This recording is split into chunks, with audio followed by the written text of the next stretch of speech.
जाते हुए देखा जाए।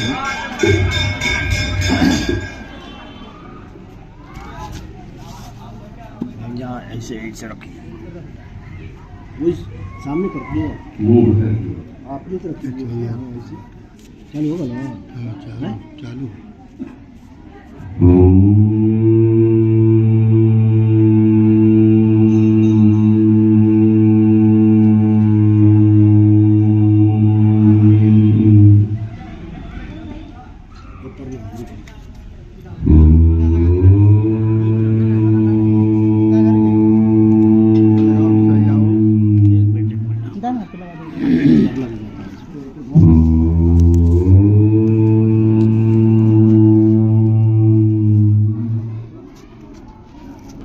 ज़्यादा ही टेढ़ा कर पड़ा था।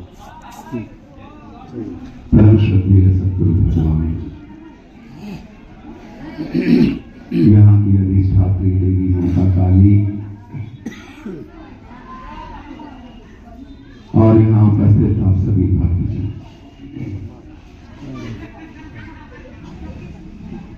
हम लोग लक्ष्मण जी और निषाद राजगुरु के बीच के संवाद पर विमर्श कर रहे, विचार कर रहे। कल लक्ष्मण जी महाराज ने निषाद राज से कहा कि निषाद राज जैसे सपना है और उस सपने में तुम कभी राजा हो जाते हो, कभी भिखारी हो जाते हो, लेकिन जागने पर न तो तुम राजा हो न भिखारी।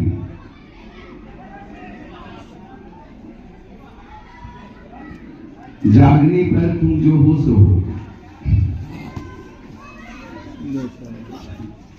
इसलिए लक्ष्मण जी आगे कहते हैं, अस विचारी नहीं कीजिए रोसू, काहू ही बागे न देइए दोसू। इसलिए आपके साथ जो हो रहा है ये सब एक सपने जैसा है, ये सब एक सपना चल रहा है, आप एक सपना जी रहे हो और इस सपने में किसी पर भी आपको क्रोध करने की जरूरत नहीं है। क्रोध इसलिए भी नहीं करना है क्योंकि मैंने आपसे कहा था कुछ दिनों पहले कि सारा खेल कर्म का है। हमारे जो संचित कर्म है, हमारा जो क्रियमान है, हमारा जो प्रारब्ध है, वो हमारे सामने आकर प्रकट होता है।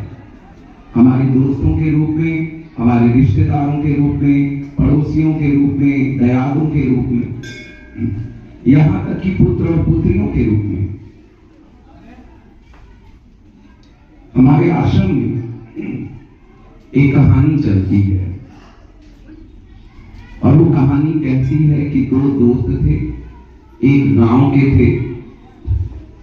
दोनों ने निश्चय किया कि चलो बाहर चल के कुछ कमाते हैं। दोनों बाहर गए, खूब कमाया और कमाने के बाद वे घर लौट रहे थे। तो जहां बस रुकती थी वहां से एक जंगल पार करके उनको अपने गांव जाना होता था और वो जंगल बड़ा लंबा था, घना था। तो दोनों ने कहा कि रात में हम लोग जंगल पार नहीं करेंगे, यही बाहर रुकते हैं, भौरी चोखा बनाते हैं, खाते हैं, फिर सुबह चला जाएगा। रात में वो रुक गए और उन्होंने भौरी चोखा बनाया, खाया। जब सो गए तो दो दोस्तों में से एक दोस्त को लालच, लोभ की वृत्ति चढ़ी और जैसे महर्षि पतंजलि कहते हैं, वृत्ति सारूप्य वितरत्र, जैसी वृत्ति होगी वैसे आप बन जाओगे। उसके ऊपर लोभ चढ़ा, वो लोभी हो गया। उसने कहा कि इसका भी पैसा ले लेता हूं। उसका रात में सोए में गले दबा दिया, उसको मार दिया, उसको वहीं पास में कहीं गड्ढे में दफना दिया। घर गया, उसके घर वालों से बोला कि वो बोला है कि हम नहीं आएंगे। उसने ये 10,000 रुपए भेजा है और उसका जितना भी पैसा था, बाकी पैसा उसने अपना खेत खरीद लिया, घर बनवा लिया और बहुत अच्छे से रहने लगा। कालांतर में उसको एक बेटा हुआ और वो बेटा अक्सर बीमार रहता था। इतना बीमार पड़ा कि उस आदमी का खेत खलिहान सब बिक गया और अस्पताल में जब उसका बेटा अंतिम सांसें ले रहा था और ये आदमी रो रहा था, तो वो बेटा मुस्कुराया मरने से पहले और उसने कहा कि का हो अबन्यो ना पंचला।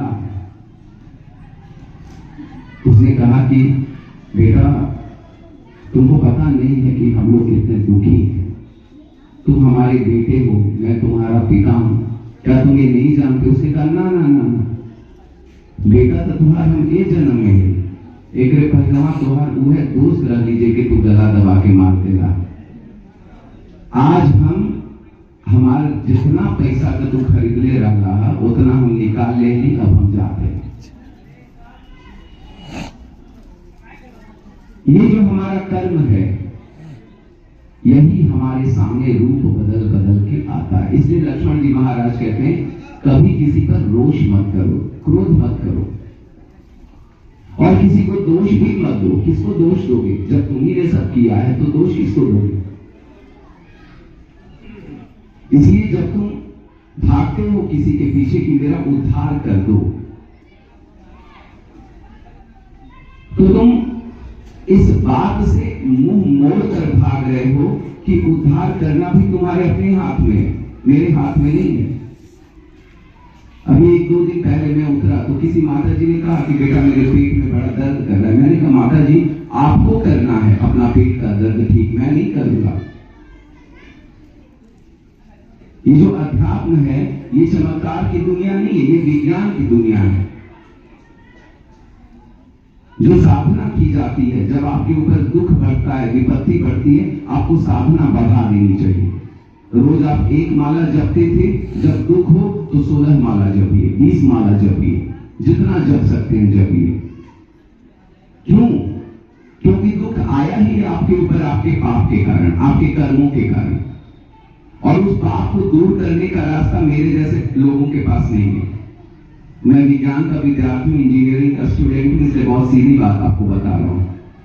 कभी इस भ्रम में मत पड़िएगा कि दुनिया का कोई ओझा सोखा बाबा पीर फकीर आपका रोग ठीक कर सकता है। आपका रोग, आपका दुख केवल आपके हाथ में है ठीक करना। आप हमारे आश्रम भी जाओगे, अगर भोला बाबा से मिलोगे तो भोला बाबा आपको जप देंगे, मंत्र देंगे कि इसको जपो। क्यों? जपने से अंदर से आप पवित्र होगे। समाधि की जब आप परिक्रमा करते हो हमारे गुरुदेव की, तो करते हुए आप हमारे गुरुदेव से जुड़ते हो, तो आपके अंदर जो पाप के विषाणु बैठे हैं वे नष्ट होते हैं। इसलिए उद्धरेदात्मनात्मानं नात्मानं अवसादये आत्मैव ही आत्मनो बंधु आत्मैव रिपुरात्मनः, ये घोषणा कर दी गई। आत्मैव ही आत्मनो बंधु, आप अपने बंधु खुद हो। मेरे एक मित्र हैं, वो कहते थे कि भैया हमारे घर में ना बहुत जब हम लोग घुसे तो आवाजें सुनाई देती थी भूत प्रेत की, तो हम लोग ओझा सोखा के पास दौड़ने लगे। और ओझा सोखा ने किया क्या कि हम लोगों के पैसे से उसने अपना घर बना लिया, लेकिन हमारे घर से भूत नहीं भागा। हुआ क्या, जब वो गुरुदेव की शरण में गए, बाबा गंगा रामदास की शरण में, उनकी फोटो लगाई, उनके बताए रास्ते पर चलने लगे, अच्छे बनने लगे, सच बोलने लगे, सब ठीक हो गया।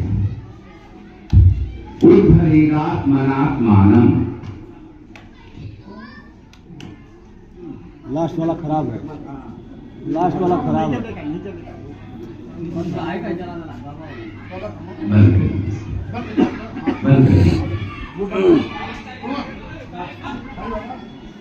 पहला किनारे आगे वाला उधर पीछे उधर, हाँ वो है तो उधर का आप तो सामान इधर हो गया, प्रणाम छोड़ दी, वापस ले गए। लेफ्ट साइड वाला, लेफ्ट वाला थोड़ा भी लेफ्ट वाला हो। कहाँ बोल ये वाला सबसे लास्ट वाला उद्धरेदात्मनात् मानव, आपको अपना उद्धार खुद करना है। याद रखिए भगवान कृष्ण की वाणी, कोई इधर उधर नहीं। आपको अपना उद्धार खुद करना। कैसे करोगे? आत्मना, आत्मना, आत्मा से उद्धार करना है। अपना उद्धार करना है, आत्मा से करना है। अनात्म से उद्धार नहीं होगा।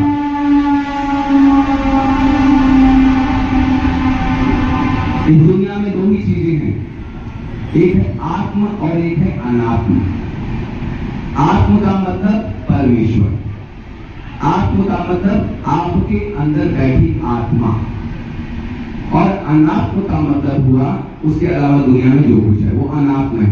ये धरती, ये हाथ, ये मेरा चेहरा, मेरा पैसा, मेरा कप, ये सब अनात्म है। अनात्म की पहचान है कि अनात्म खत्म हो जाता है, विनाशील है। और आत्म की पहचान है कि आत्म कभी खत्म नहीं होता, अविनाशी। तो जिन लोगों ने भी आत्मा को पकड़ा, परमात्मा को पकड़ा, वे अविनाशी को पकड़ते हैं। उनको पता है कि बाकी चीजों को पकड़ने का कोई मतलब नहीं, ये सब परमार्थता है ही नहीं, ये सब नष्ट हो जाएंगे। तो चालाक कौन होगा? जो नष्ट होने वाली चीज को पकड़ेगा, या जो उसको पकड़ेगा जो कभी नष्ट ना हो, है ना?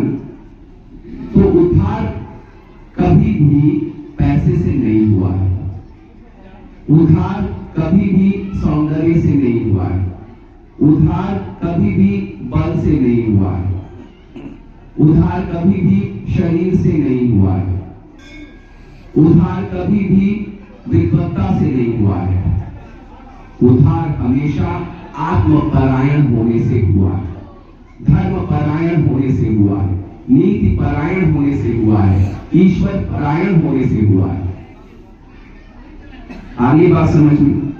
इसलिए अगर किसी को पकड़ना है, आत्मा को पकड़िए। ठीक?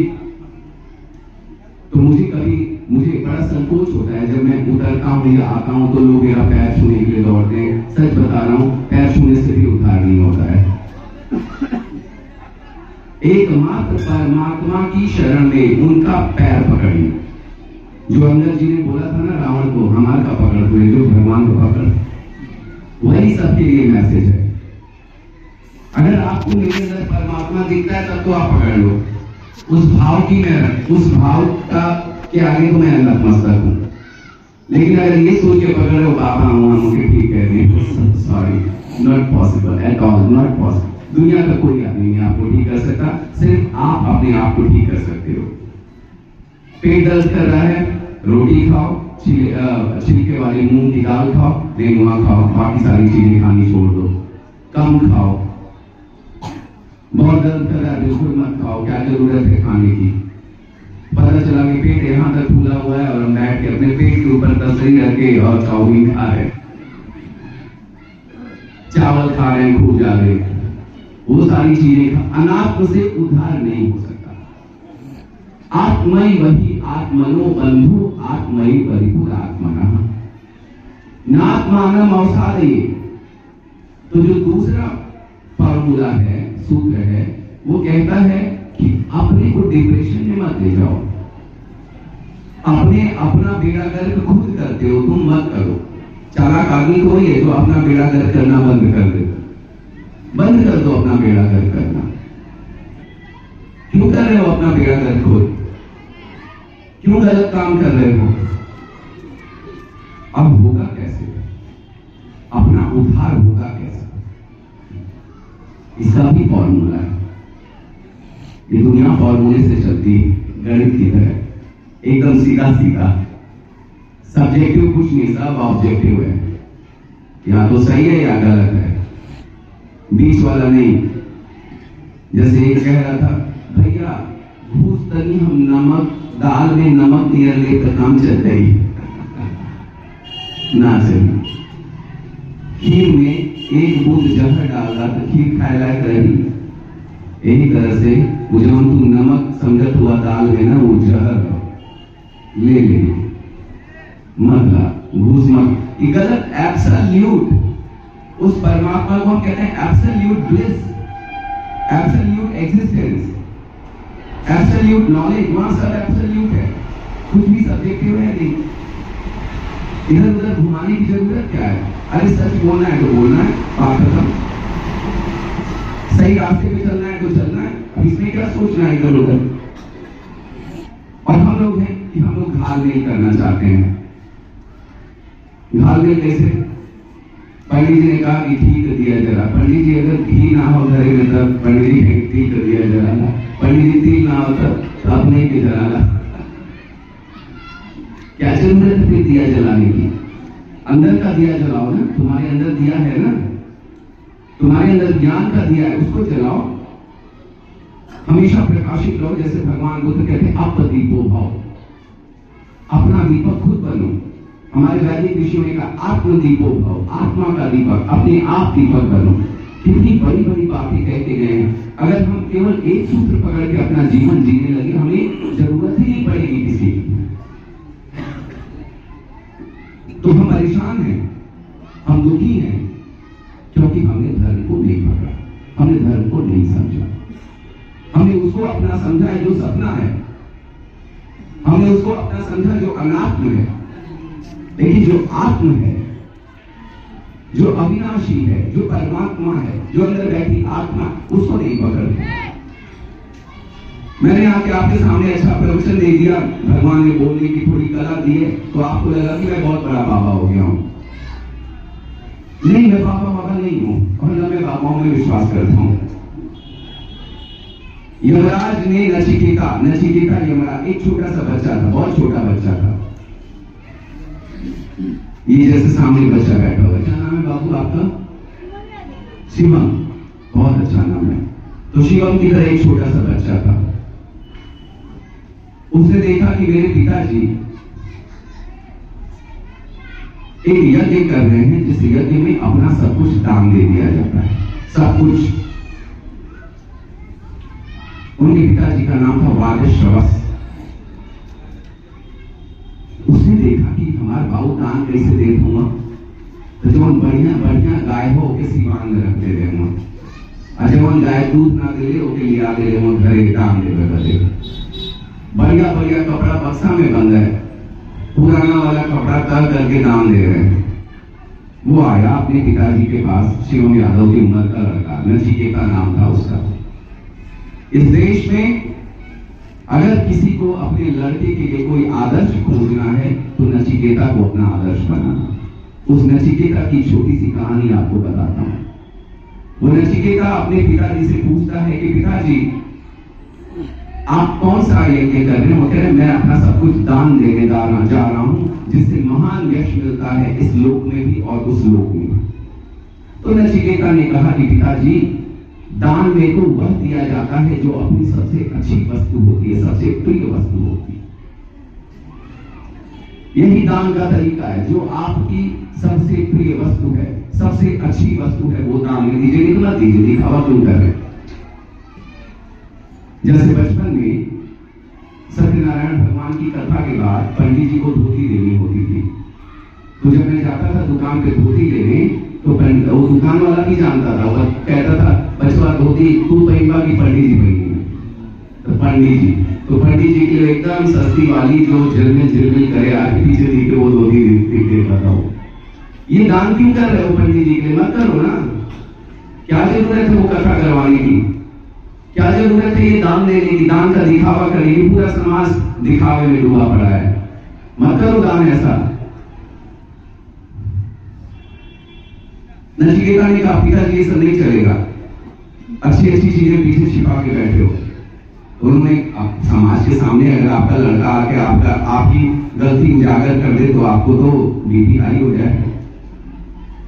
हटाया उन्होंने, हट यहां से, हट पीछे जा। फिर आया कहा पिताजी मुझे किसको नाम दे रहे हो? तुम्हारा सबसे प्रिय तो मैं हूं, मुझे नाम दो। हट। फिर आगे पूछता है ये जो मुस्लिमों में बकरीद का त्योहार है, आप जानते हो इसके बारे में भी? बहुत बड़े फकीर थे, पैगंबर थे अब्राहम, और अल्लाह ने उनसे कहा कि मुझे तुम्हारी सबसे प्रिय वस्तु चाहिए। उन्होंने अपने बेटे को दे दिया, इसकी कुर्बानी दो, बेटे की कुर्बानी के लिए। लेकिन अल्लाह क्योंकि कंपैशनेट है, करुणा सागर है, उसने कहा नहीं, मैं तुम्हारी परीक्षा ले रहा था, कुर्बानी देनी है तो इस बेटे को हटा दो, किसी बकरी की दे दो, बात खत्म हो गई। लेकिन अब्राहम की तरह आज कितने मुसलमान हैं जो अपने सबसे प्रिय वस्तु की बकरी पर कुर्बानी दे, है ना? तो हिंदुओं में भी, मुसलमानों में भी ये सारे हर जगह कुप्रथाएं फैली हुई है। नचिकेता के पिताजी ने कहा कि चल मैं तुझे यमराज को दान देता हूं, गुस्से में आ गए, जा मर जा।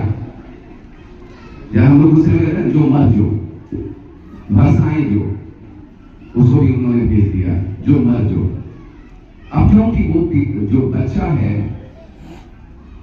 वो सत्य धारण करने वाला है, अपने पिता के वचन का पालन करने वाला नचिकेता, केवल भगवान राम नहीं है, नचिकेता भी है। पिता ने कहा जाओ मैं तुम्हें मृत्यु को दान देता हूं, वो निकल पड़ा घर छोड़कर।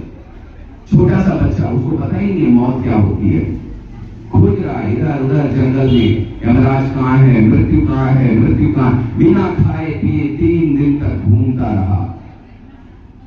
और कहते हैं कि कलयुग में, ये मैं नहीं कह रहा हूं, शास्त्रों में भगवान श्री राम कृष्ण परमहंस, दक्षिणेश्वर के महान काली माता के पुजारी, विश्व प्रसिद्ध स्वामी विवेकानंद के गुरु श्री रामकृष्ण परमहंस ने कहा है कि कलयुग में अगर आप लगातार 3 दिन 3 रात ईश्वर परमात्मा के लिए रोओगे, व्याकुल रहोगे, तो परमात्मा आपको दर्शन दे देगा। 3 दिन 3 रात बिना सोए, बिना, अभी मैंने ट्राई नहीं किया, आप लोग ट्राई करके देखो, फिर मुझे बताना। और जब मैंने रामकृष्ण परमहंस की बात पढ़ी रामकृष्ण वचनामृत में, तो मुझे वो याद आया नचिकेता का कि वो बच्चा 3 दिन तक लगातार एक विचार के साथ 3 दिन 3 रात भूखा प्यासा केवल यमराज को खोजता हुआ भटकता रहा। यमराज उसके सामने प्रकट हो गए। यमराज ने कहा क्या चाहिए तुझे? उसे कहा कि मेरे पिताजी ने मुझे आपको दान कर दिया है, मुझे भी ले चलो। यमराज ने कहा नहीं, तेरा टाइम नहीं है अभी। उसने कहा कि लेकिन पिताजी ने दान किया, मैं क्या करूं, मैं जा भी नहीं सकता, जाऊंगा तो पिता की आज्ञा का उल्लंघन होगा। उन्होंने कहा ठीक है, तूने मेरे लिए 3 दिन अपने बिताए हैं ना, 3 दिन 3 रात, मैं तुझे 3 वरदान देता हूं, 3 वरदान मांग ले और यहां से कर ली, निकल यहां से। नचिकेता कहता है कि चलो पहला वरदान तो मुझे ये दे दो कि मेरे पिताजी मुझसे खुश हो जाए। बहुत बड़ी बात है, हमारे शास्त्रों में इस पर बहुत चर्चा नहीं की गई है, लेकिन मैं इसकी बड़ी चर्चा करता हूं। आपके जीवन में आपके मां और पिता से बड़ा भगवान कौन है? जिस मां और पिता ने अपना सर्वस्व देकर आपको बड़ा किया है, पाला पोसा है, कुछ नहीं दिया है तो कम से कम संसार में जीने लायक बनाया है, अपने पैर पर चलने लायक बनाया है। अगर वह माता पिता आपसे नाराज हैं तो दुनिया का कोई भी उपासना कर लो, व्रत कर लो, ढकोसला, समझ रहे हो? तो अपने माता पिता को तो कभी भी उदास नहीं करना, नाराज नहीं करना और बिना सेवा के मत रखना। नचिकेता ने पहला वरदान ये नहीं मांगा कि मुझे कहीं स्वर्ग दे दो, पैसा दे दो, उसने कहा मेरे पिताजी मुझसे खुश हो जाए। रोज अपने माता पिता सो, रात में अगर सो तो ये सोच कर सो कि क्या मेरे माता पिता आज मुझसे खुश हैं, और नहीं है तो उनको खुश किए बिना सोना मत। उस लड़के की तरह नहीं बनना जो आपके तलवल में बगल में था, जिसने 10 हिस्सा जमीन अपनी बहन के नाम लिखे जाने के बाद अपने मां को, अपने बाप को और अपनी बहन को गलासे से काट दिया। आपके बगल में हुआ था ना, हमारे ही समाज का लड़का था।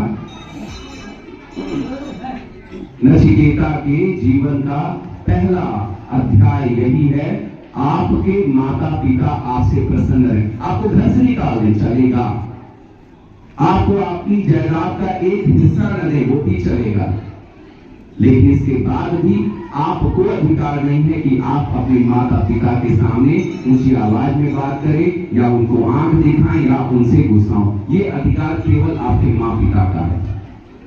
बात ही मैं कड़ी कर रहा हूं लेकिन सीधी कर रहा हूं, है ना।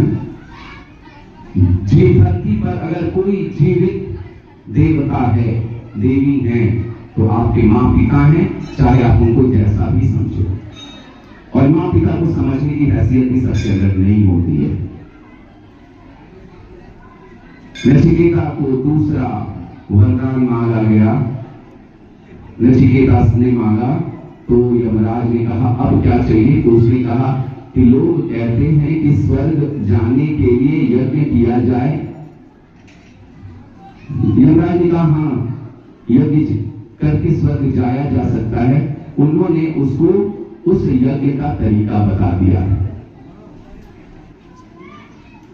उन्होंने कहा अब तीसरा वरदान भी मांग ले। तो नचिकेता ने तीसरा वरदान मांगा। उसने कहा कि लोग कहते हैं कि मरने के बाद आत्मा नहीं रहती, कुछ लोग कहते हैं कि आत्मा रहती है। इस बारे में देवताओं को भी नहीं पता। मैं आपसे वही ज्ञान चाहता हूं कि मरने के बाद हमारा क्या होता है। यमराज बैठ गए। यमराज कहे कि बाबू घंटा भर का हुए पूछा तो इतना बड़ा सवाल। उन्होंने कहा मत पूछ, मैं तुझे इसका जवाब नहीं दे सकता, कुछ और मांग ले। नचिकेता ने कहा क्या है आपके पास देने के लिए? तो उन्होंने कहा मेरे पास देने के लिए पूरी धरती है, इसका राज्य है, राजा बन जाए इसका। हजारों हजारों साल की उम्र ले ले, हजारों पत्नियां ले ले, पुत्रों से भरी ये धरती ले ले, अप्सराएं तेरे लिए गाना गाएंगी, गंधर्व तेरे लिए नृत्य करेंगे, इंद्र का सिंहासन ले ले, लेकिन ये वरदान मत मांग। अमन रहती रहती सौदा बुरा नहीं है, ले ही लेने के चाहिए। फिर नचिकेता वो 5 साल का बच्चा वो कह रहा है कि नहीं, मुझे ये नहीं चाहिए, क्योंकि आप जो दे रहे हो ये अनात्म है, अनात्म यानी विनाशील है। आप 10,000 साल की उम्र दे दो, 10,000 साल बाद ही तो मरना ही पड़ेगा, वही दुख होगा। जो लोग 100 साल जिंदा रहते हैं उनसे पूछो कि अरे बाबा 100 साल जी गईगा और जिए के हो। हमारे दोस्त हैं, पूछ दिए बाबा से, बाबा चल रहे थे थोड़ा सा लड़खड़ाए तो अरे भगवान समझिया। तो मेरे दोस्त थे थोड़े से शरारती हैं, अरे चाचा अब का समय बा, अब तो जाए के टाइम। तो चाचा छड़ी उठाए कहे हमें जीने से तो के कौन दिक्कत होगी, अब यहाँ और जियो, जीने की इच्छा नहीं खत्म होगी। 100 जियो, 100 हजार जियो, लाख जियो, वही दुख होगा मरते समय। अगर आपने जीवन भर आत्म के अलावा कुछ और पकड़ा है तो। नचिकेता ने कहा नहीं मुझे नहीं चाहिए ये सब खत्म हो जाना है, मुझे तो वो चाहिए जो खत्म नहीं होता, मुझे वो संपत्ति चाहिए। यमराज ने कहा कि नचिकेता अब मैं तुझे वो ज्ञान दूंगा,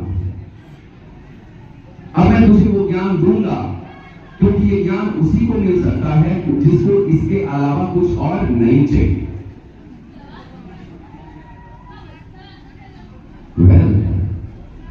लेकिन एक शर्त है, चलना तुमको खुद पड़ेगा। मैं बता दूंगा रास्ता। ये शास्त्र क्या करते हैं, रास्ता ही तो बताते, संकेत दे देते हैं, चलना तो आप ही को है। और बहुत बढ़िया संकेत दिया। वो जो संकेत मैं दूंगा आप सबका दिल टूट जाएगा। आज इतना दिन बैठ के मन क्या करत रही, लेकिन मेरी ड्यूटी है आपको सही बात बताना। यमराज ने नचिकेता से कहा नायमात्मा प्रवचनेन लभ्यः, जिस आत्मा को, जिस परमात्मा को तुम आज तक या अभी मुझसे पूछ रहे हो कैसे पकड़े कैसे जाने, वो प्रवचन से नहीं मिलता, वो प्रवचन से मिल नहीं सकता। आप लोगों ने अपना टाइम वेस्ट कर दिया इसलिए 6 दिन में। वो प्रवचन से नहीं मिलता, वो भगवान प्रवचन से मिल ही नहीं सकता। ये हमारे उपनिषद की वाणी है, नायमात्मा प्रवचनेन लभ्यः। ये प्रवचन क्यों? ये प्रवचन सिर्फ इसलिए हो रहा है ताकि जो भी थोड़ा बहुत डाउट है आपके पास, जो भी थोड़ा बहुत धूल जमा हो गई है आपके चित्र के शीशे पर, दर्पण पर, मिरर पर,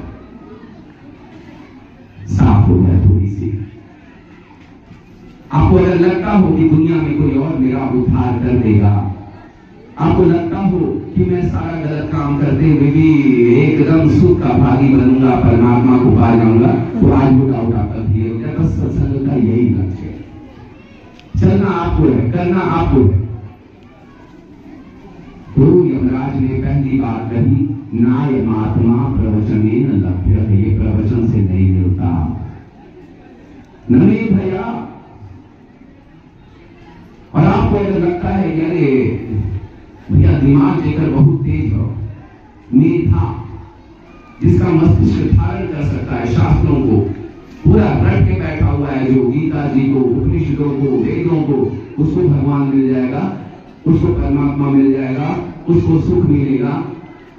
यमराज कहते हैं न मेधा, मेधा से भी नहीं मिलता। बैठे रहो, बोझ है बोझ। और मेधा वाला उदाहरण एक बड़ा सुंदर सा है। दक्षिण भारत के एक सर्वदानंद बाबा थे। क्रूज जहां चलते थे, गधे खच्चर पर उनका शास्त्र ऐसे जाता था, उसमें गाड़ियां नहीं थी। जहां जाते थे सबको हरा देते थे और बोलने में अच्छे, बड़े विद्वान आदमी। अपने घर गए, अपनी अम्मा से गए, माता जी मैंने जीत लिया सारी दुनिया को, सबने मेरा नाम सर्वजीत रख दिया है, सर्वदानंद से मैं सर्वजीत हो गया।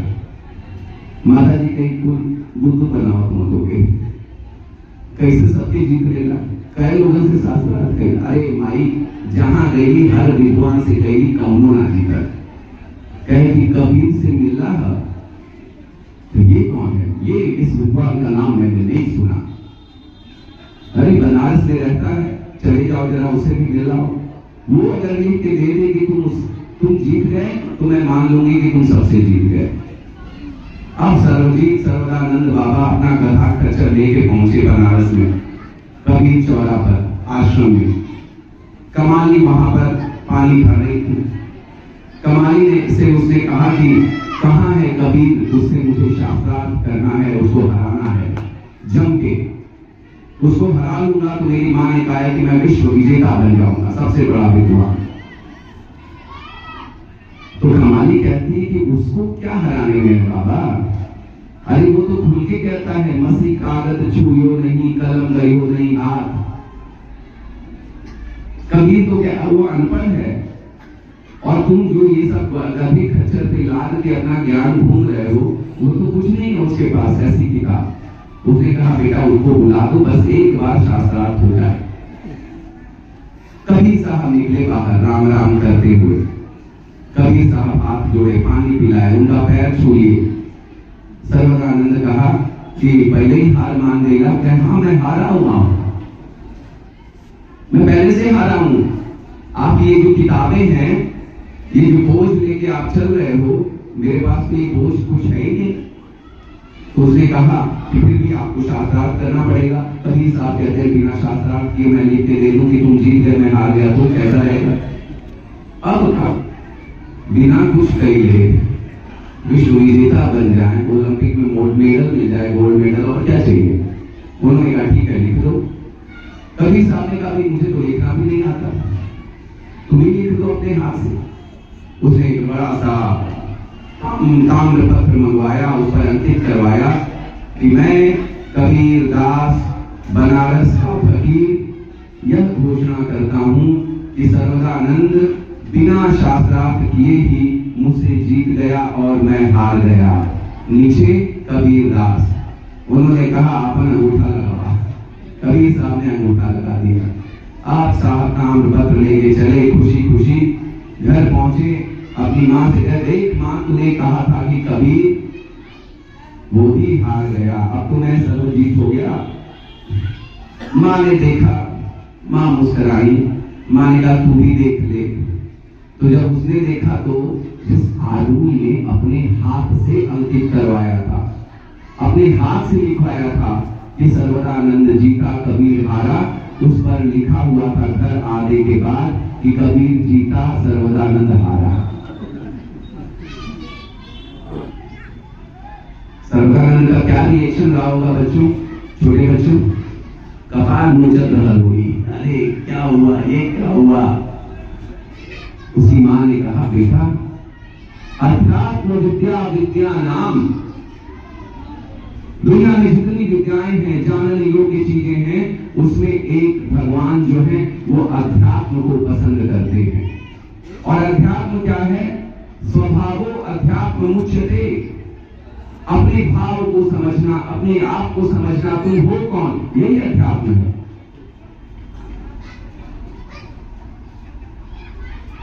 आदि शंकराचार्य कहते हैं कि मोक्ष हेतु, मुक्ति हेतु दुनिया में जितनी सामग्रियां हैं उनमें भक्ति सर्वश्रेष्ठ है। लेकिन भक्ति क्या है?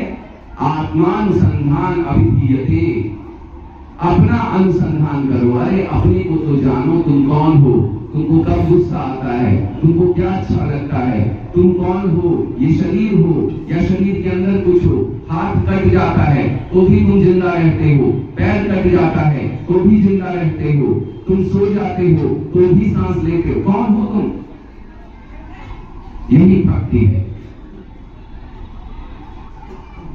तो यमराज ने कहा, न मेधया, ये मत सोचिए कि हम बहुत दिमाग वाला है तो हम भगवान के बहुत प्रिय नहीं। न मेधया न बहुना शुतेना, और जिसने बहुत सुन लिया है, बहुत किताबें पढ़ ली हैं, उनको भी भगवान नहीं मिलता। जरूरी नहीं है कि उसको मिल जाए। किसको मिलेगा? अनपढ़ को, गरीब को, उनको जल्दी मिल जाता है। जैसे कल गोरखनाथ बाबा के आगे गरीबी को मिल गया। क्यों मिल गया? क्योंकि बाबा गोरखनाथ ने कहा कि बेटा वस्तु जो चीज देख उसके अंदर परमात्मा को देख। गरीबी अपनी भीड़ में भी परमात्मा देखने लगा, नदी में भी देखने लगा, उसकी सूरत ही 24 घंटे परमात्मा में लग गई, उस परमात्मा का हो गया। तो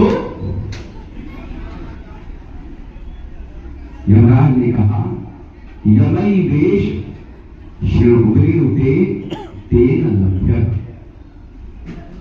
ये आत्मा जिसको चुनती है, विरुते जिसका वर्ण करती है, उसी को परमात्मा मिलते हैं। आपको कुछ करना ही नहीं है, आपको कुछ नहीं करना है, यही तो बात है। हमने आज तक यही सोचा कि बड़ा कुछ करना पड़ेगा तब भगवान मिलेंगे। ना ना ना ना ना, आप जो कर रहे हो उसी को परमात्मा की पूजा समझ के करो, वो खुद आके तुमको चुन लेगा, खुद आएगा। जैसे पंढरपुर में भगवान विठल कैसे प्रकट हुए, देखा है भगवान विठल को? भगवान कृष्ण है, माता रुक्मिणी के साथ खड़े हैं ऐसे। कौन है भगवान विठल? एक लड़का था, अपने मेहरारू के बड़ा माने, अपने माई बाबू के ना माने। तीर्थ यात्रा बन जाए तो मेहरारू के घोड़ा पर बैठा है, अब उधर लगाम पकड़ के चले, और माई बाबू पीछे पैदल चलत हुआ।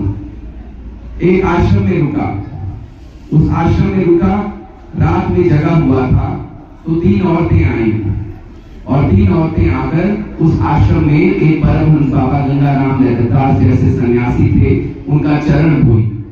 वो सब काली काली थी, जैसे ही उनका चरण धोई वो सब पवित्र होकर बाहर निकलने लगी। तो इसको बड़ा आश्चर्य हुआ। वो गया और उसने उन तीनों देवियों से पूछा कि माँ तुम लोग कौन हो? आई थी तो काली थी, कपड़े फटे थे, जा रही हो तो एकदम सुंदर होके जा रही हो। उन्होंने कहा कि हम गंगा जमुना सरस्वती हैं। तीर्थों में तुम्हारे जैसे पापी आते हैं जो अपने माँ बाप को प्यार नहीं करते। पत्नी को प्यार करना बुरा नहीं है, उसका सम्मान करना बुरा नहीं है, लेकिन माँ बाप का उनको पीछे छोड़ देना ये बुरा है। कहीं उल्टा भी होता है, माँ बाप का इतना सम्मान कर रहे हो और पत्नी को गरिया रहे हो, वो भी बुरा है। तो सबके अंदर परमात्मा को देखो, सबका सम्मान करो, सबको प्रेम दो, यथा जो उसका स्थान है उसको मिलना चाहिए। अब जब उसने कहा कि माँ मैंने क्या पाप किया, उन्होंने कहा अरे तेरे से बड़ा पापी कौन है कि तेरी पत्नी घोड़े पर चल रही है और तेरे वृद्ध माँ बाप बेचारे लड़खड़ाते हुए चल रहे हैं, तो तू उनको पूछता भी नहीं है। और ये कहकर वो नदियां चली गई, पानी में मिल गई, अपने स्थान में चली गई। इसने वही तीर्थ यात्रा छोड़ दी और एक और घोड़ा मंगवाया, अपने माँ बाप को घोड़े पर बैठाया, घर ले गया और उस दिन से उसके जीवन का व्रत हो गया कि अपने माँ बाप को खिलाए बिना, रात में उनका पैर दबाए बिना वो सोएगा नहीं। एक दिन वो उनका पैर दबा रहा था, भगवान श्री कृष्ण विठल महाराज अपनी पत्नी रुक्मिणी के साथ प्रकट हो गए। प्रकाश फैल गया, उसने देखा पैर दबा रहा है, देख रहा है, कौन हो भाई? भगवान कह रहे अरे मैं कृष्ण हूँ, मैं कृष्ण हूँ, विठल विठल। ये क्या है? अरे ये मेरी पत्नी है रुक्मिणी, का करे आया हुआ दर्शन दे हो गया। हम ऐसा का कहेंगे कि दर्शन दे हुआ? अरे तुमने अपने जीवन में एक नियम बनाया अपने माँ बाप को सुख देने का।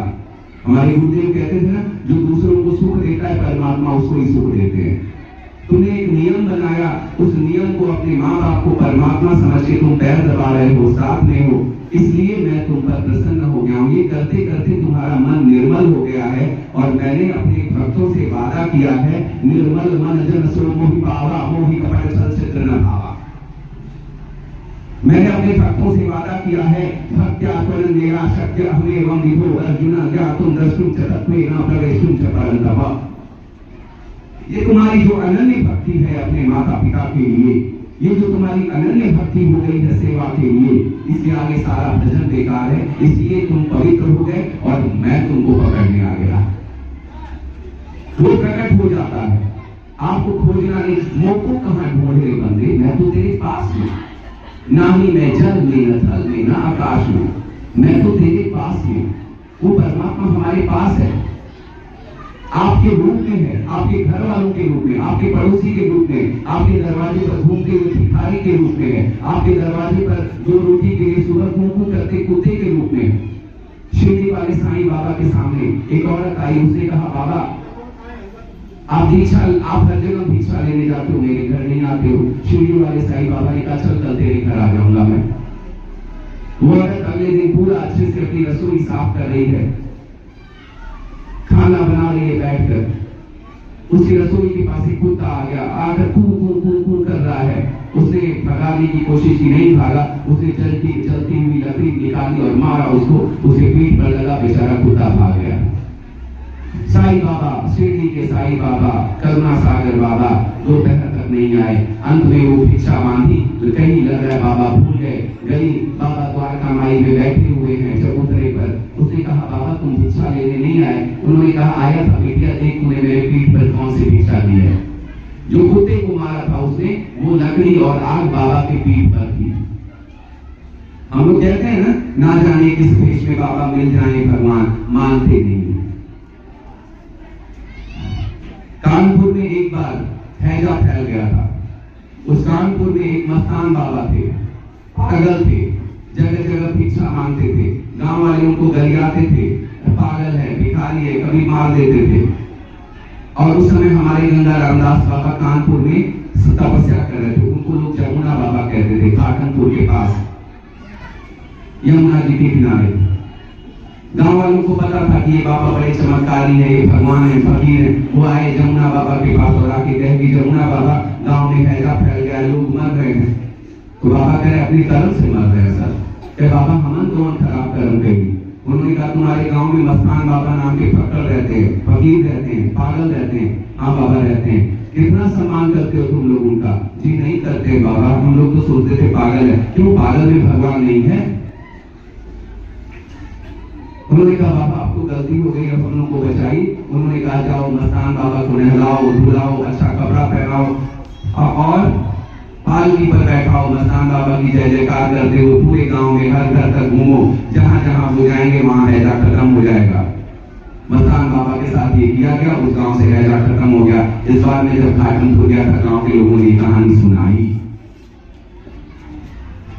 यमई वेश विनोदे तेन लभ्य, आपको कहीं नहीं जाना है, कुछ नहीं करना है, आप जो कर रहे हैं वही करते रहो, वो आकर आपको चुनेगा। अगर ये करते करते आपका मन निर्मल हो गया, मैंने वही कहा था, बार बार दोहरा रहा हूं, क्रियाएं बदलने की जरूरत नहीं है, भाव बदल डालिए। क्रिया वही करोगे, रोटी बनाओगे, लेकिन जो रोटी आज बढ़िया से बना रहे थे, अपने पति के लिए थोड़ा सा पतली रोटी बना रहे, सास बड़े मोटकी बना देगी, 4 गुना बनावे के पड़े। हाँ? क्रिया बदल दो, रोटी बनाओ, लेकिन अपनी सास को भी रोटी ऐसे बनाओ जैसे कि मैं अपने दुर्गा माँ के लिए बना रही हूँ। पति के लिए रोटी बनाओ तो ऐसे बनाओ कि मैं अपने भगवान राम के लिए बना रही हूँ। श्री राम मैं सब जग जानी, करहि प्रणाम जोड़ी युग हानि। हर जगह जब सीता राम है, सबको प्रणाम करना, ये भेदभाव क्यों? यहाँ आके पूजा कर रहे हो, करो, बहुत अच्छी बात है। घर में जो पूजा कर रही होगी नहीं कर दो, क्रिया मत बदलो, क्रिया वही रहने दो, भाव बदल डालो। इसलिए भगवान श्री कृष्ण कहते हैं, ब्राह्मण क्षत्रिय विषाम शूद्राणाम च परंतप कर्माणि प्रविभक्तानि स्वभाव प्रभवैः गुणैः स्वे स्वे कर्मणि अभिरतः संसिद्धिं लभते नरः स्वकर्मनिरतः सिद्धिं यथा विन्दति तच्छ्रुतम्। भगवान करें अपना अपना काम करते रहो, इसलिए कर्मणि अभिरतः, अपना अपना काम करते रहो। काम बदल, खेती कर रहे हो बहुत अच्छे से करो खेती, लेकिन ऐसे करो जैसे भगवान की पूजा कर रहे हो।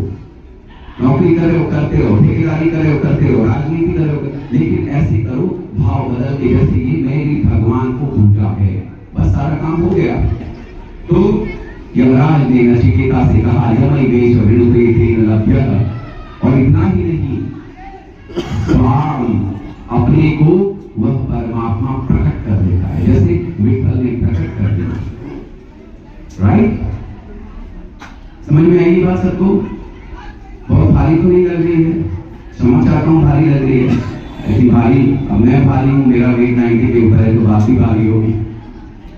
मजाक कर रहा हूँ, लेकिन हम लोगों को अपने जीवन में बहुत भाव बनाना पड़ेगा, गंभीरता से रहना पड़ेगा, और अपने जीवन की हर क्रिया को, हर विचार को, हर कर्म को अध्यात्म की कसौटी पर कस के देखना होगा।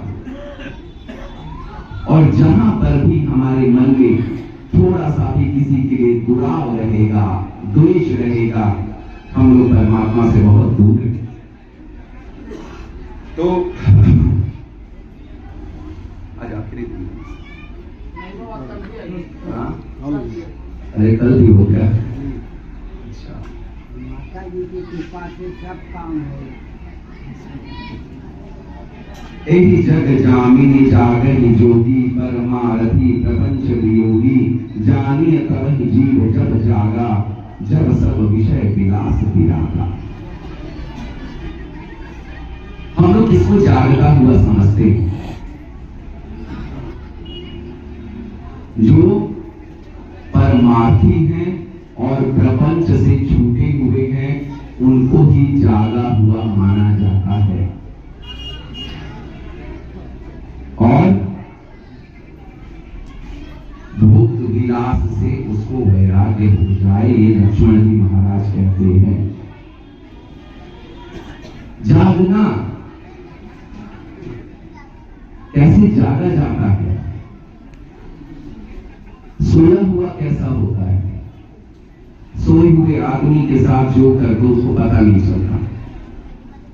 जैसे ही जगह सावधान हो जाता है, अपनी रक्षा करेगा, भूख लगने पर खा लेगा, प्यास लगने पर पी लेगा, चलेगा। भगवान बुद्ध के जीवन की एक कहानी आती है। भगवान बुद्ध, सबका धर्म अलग है, तो सन्यासी का धर्म भी अलग है। वो अपने सन्यासियों, जिसको श्रमण कहते हैं, जिसको भिक्षु कहते हैं, जिनको अरिहंत कहते हैं, भगवान बुद्ध उन निर्वाण मार्ग के पथिकों से कह रहे थे कि सुनो, अगर तुम गांव में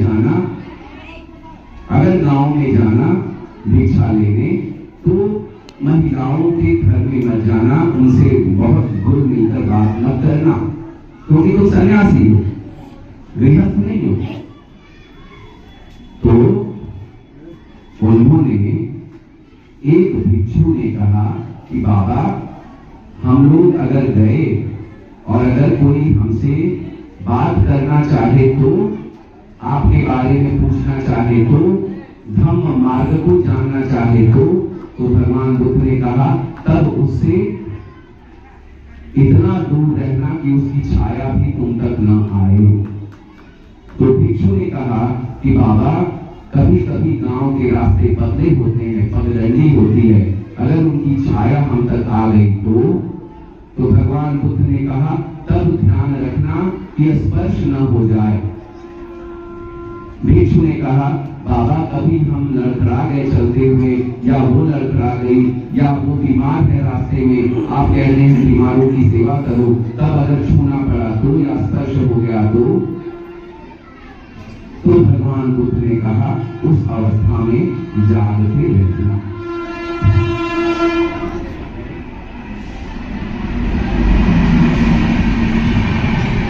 उस अवस्था में जागते रहना। हम जाग नहीं रहे हैं, हम बुद्धों की तरह काम किए जा रहे हैं, हम सारे गलत काम कर रहे हैं और हमको लग रहा है हम जागे हुए। लक्ष्मण जी कहते नहीं, जो परमार्थी है, प्रपंच से अलग है, अनात्म से अलग है, केवल वही जागा हुआ है। वास्तव में जो योगी है, जो जुड़ा हुआ है अपने गुरु से, अपने मार्ग से, अपने आश्रम से, अपने धर्म से, अपने संघ से, अपने परमात्मा से जुड़ा हुआ है, केवल वही जागता है। बाकी दुनिया सोई हुई है, सब सोए हुए हैं। इसलिए भगवान कृष्ण को कहना पड़ा, या निशा सर्वभूतानां तस्यां जागृति संयमी, यस्यां जागृति भूतानि सा निशा पश्यतो मुनिः। योगी में और संसारी आदमी में क्या अंतर है? भगवान कहते हैं जो सारे लोगों के लिए रात है, निशा है, वह संसारी आदमी के लिए दिन है। जिस निशा में सब लोग आनंद मग्न हैं, उसमें जो योगी है वो जाग रहा है। अब इसका ये मतलब नहीं कि आप लोग रात भर जागते हैं। हमारे यहाँ निशा किसको कहते हैं? अंधकार किसको कहते हैं? अज्ञान को, भोग को, गलत काम को, दूसरों को दुख देने को, अपने को दुख देने को, ये सब अज्ञान है, अंधकार है। तो भगवान कृष्ण कहते हैं या निशा सर्वभूतानां तस्यां जागृति संयमी। जो संयमी है,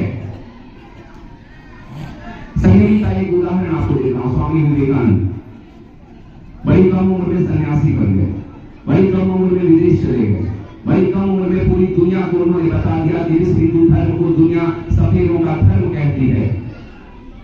जिस भारत में लोग धर्म को समझने के लिए और धर्मांतरण करने के लिए ईसाई मिशनरियों को और इस्लामिक मिशनरियों को भेज रहे हैं, उस भारत से बड़ा धर्म, अध्यात्म और दर्शन कहीं दुनिया में है ही नहीं।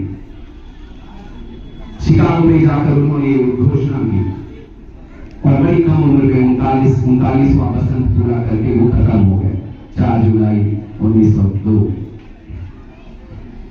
वो स्वामी विवेकानंद जब आपकी तरह नवयुवक थे, शुभम यादव की तरह नवयुवक थे, तो शुभम बताया स्वामी जी क्या करते थे। जिस दिशा में मंदिरालय होता, उनको पता था इस रास्ते मंदिरालय है, उधर वो जाते ही रास्ता बदल देते थे। जिस रास्ते में उनको पता था कि इधर सिनेमा घर है, उस रास्ते को जाते ही दूसरे रास्ते चले जाते। क्यों? क्योंकि जब तक हम सिद्ध नहीं हुए, जब तक हमारा अपने ऊपर नियंत्रण नहीं हुआ, जब तक हम संयत इंद्रिय नहीं हुए, जब तक हम योगी नहीं हुए, जब तक हम ईश्वर के भक्त नहीं हुए, जब तक हम मीराबाई जैसे भाव में नहीं भर गए, तब तक उस हर चीज से परहेज करना होगा जो हमें हमारे भगवान से दूर करती हो, क्योंकि वो सब अंधकार है। जागना पड़ता है। तो जो संयमी है वो जागता है। या निशा सर्वभूतानां तस्यां जागर्ति संयमी। संयमी जागता है, संयमी जागता भगवान बुद्ध ने कहा जागते रहो। जो चौकीदार हैं वो चिल्लाते हैं जागते रहो। संसार के जितने महामुनि हैं उन्होंने हम सबसे यही कहा जागते रहो। और सब कहते हैं तमसो मां ज्योतिर्गमय, अंधकार से प्रकाश की तरफ चलो। कब तक जीते रहोगे? कब तक जीते रहोगे? सूअर जैसी जिंदगी, जानवर जैसी जिंदगी, आहार निद्रा भय मैथुनम च, इन चारों में कब तक लिप्त रहोगे? कभी तो जगना पड़ेगा। मेरी उम्र के लोग कभी कभी आपस में मजाक करते हैं, भद्दे भद्दे अश्लील मजाक, अश्लील वीडियोस देखते हैं, मुझे समझ नहीं आता कब तक रहोगे उसमें लिप्त, कब तक? और ये सब हमारे समाज में जो व्यवस्थाएं बनाई गई उन व्यवस्थाओं के टूटने से हुआ है। हमारे यहाँ क्या व्यवस्था बनाई गई थी? 25 साल तक पढ़ाई करो, जम के पढ़ाई करो। 25 साल खत्म होते ही 26वां लगते शादी हो जानी चाहिए। अब शादी कब हो रही है? 40 साल में, 35 साल में। क्यों? भैया लड़का कुछ कर ही ना तो कैसे? क्यों? पहले लोग नहीं करते थे। तो जब शादियां लेट होंगी, व्यवस्थाएं टूटेंगी, समाज में अनाचार बढ़ेगा, यौनाचार बढ़ेगा, कदाचार बढ़ेगा। व्यवस्थाएं मत तोड़िए। 25 से 50 की उम्र है, शादी करिए, परिवार के साथ रहिए, संततियों को पैदा कीजिए और संस्कार दीजिए, धन कमाइए, यश कमाइए। और 50 की उम्र होते होते सब आराम से छोड़कर तैयारी शुरू कर दीजिए वन गमन की, मुक्त होने की। पढ़िए, शास्त्र पढ़िए, जप करिए, स्वाध्याय करिए, खुद जागिए, लोगों को जगाइए। ये व्यवस्था थी समाज की, टूटती जा रही है और इसलिए समाज टूटता जा रहा है। इसलिए समाज में ये भ्रष्टाचार बढ़ रहा है। या निशासरोभूता नाम तस्याम जागृति संयमी, जागता है, संयमी जागता है। कबीर साहब कहते हैं ना, दुखिया दास कबीर है, जागे और रोए, सुखिया सब संसार है, खावे और सोए। खाइए, सोइए और आपको लगेगा बड़े सुख में। और कबीर बेचारे रो रहे हैं, जाग रहे हैं। किसके लिए?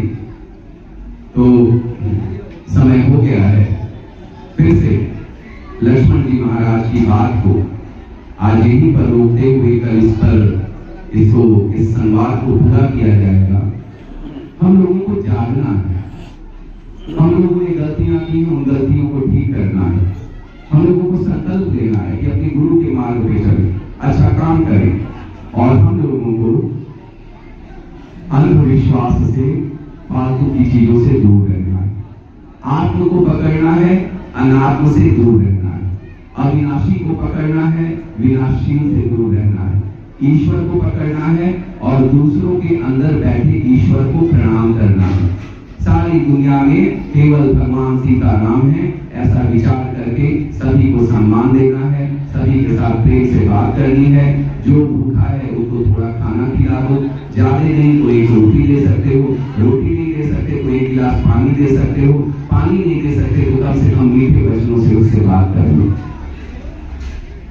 भेदभाव खत्म कर दो और आपके घर में शुरुआत वहीं से करनी पड़ेगी। जो जीवित भगवान हैं, आपके माँ बाप, उनको कभी भी कष्ट मत देना।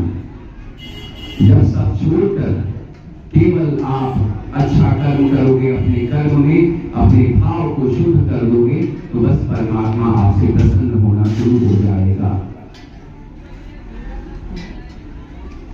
कबीरा मन निर्मल भया, जैसे गंगा नीर, पाछे पाछे हरि फिरे, कहत कबीर कबीर। फिर आपको घूमना नहीं पड़ेगा परमात्मा को ढूंढने के लिए। जैसे ही क्रिया वही है, भाव निर्मल हुआ, मन शुद्ध हुआ, पीछे पीछे ईश्वर आएगा। अरे कबीर रुको तो, देख तो लो, विठल की तरह प्रकट हो जाएंगे। हाँ मैं आ गया, लुक एट मी। बस इतनी सी बात है। मैं सोचा कि आज आखिरी दिन है, इसलिए लगे कि कुछ ज्यादा जोर दे दिया। चलिए फिर कल मिलना होगा, अगर सब ठीक रहा तो। आप जाना है आपको? बोले सदगुरु भगवान की हमारी प्यारी माता काली की। बचपन में मैं माँ काली को देखा तो मुझे बड़ा डर लगता था। मैं अपने भाई से एक बार बोला, भैया आपके काली माई ने देखे बहुत डर लग रहा। तो हमारे भैया बोले कि बचवा ये सोच की तो माई है, अब काली माई ने देखे ना तो तुमसे करना, तभी से मेरा डर खत्म हो गया। जो माँ है सारे संसार की, या देवी सर्वभूतेषु मातृरूपेण संस्थिता, नमस्तस्यै नमस्तस्यै नमस्तस्यै नमो नमः।